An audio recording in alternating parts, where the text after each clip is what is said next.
De band van Raad zit op squalle verderop in Boanwerd, op de Bennewerd. De squalle begint manjewer en had advies kregen van zaakkundigen.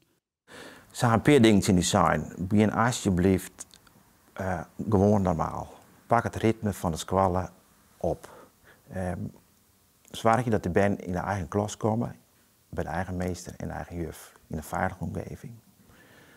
Jou de band de ruimte om hun te uiten. Maar opletten als de band een oorgedrag vertonen dan normaal. En dat kan wijzen dat bijvoorbeeld in je band opeens heel rustig wordt of juist druk.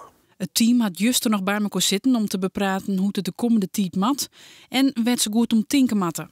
Waar ik in het team zei van nou, we moeten elkaar goed vasthouden. En we moeten goed, even vaak even maar elkaar om tafel, hoe gaat de zaken, hoe zijn ze?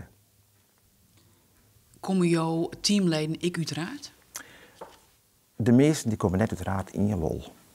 Dus nee, iedereen is die er echt bij betrokken geweest.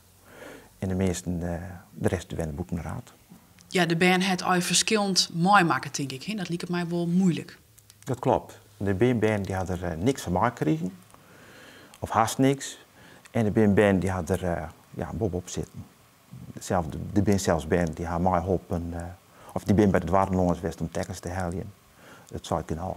Ik ben, ondanks wat er gebeurd is, ben ik toch wel hoopvol. Echt door uitspraken van de hulpverlening, die zeggen van ben erg flexibel.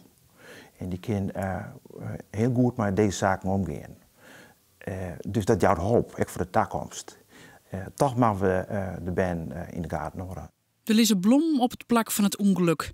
Morgen zal de tjerketsdienst volslaan hoe het ongeluk ging. Er wordt een tent opgebouwd omdat er een soort meesting verwacht te worden. Er zal dan ook omtinking wijzen voor het dierlijke slachtoffer.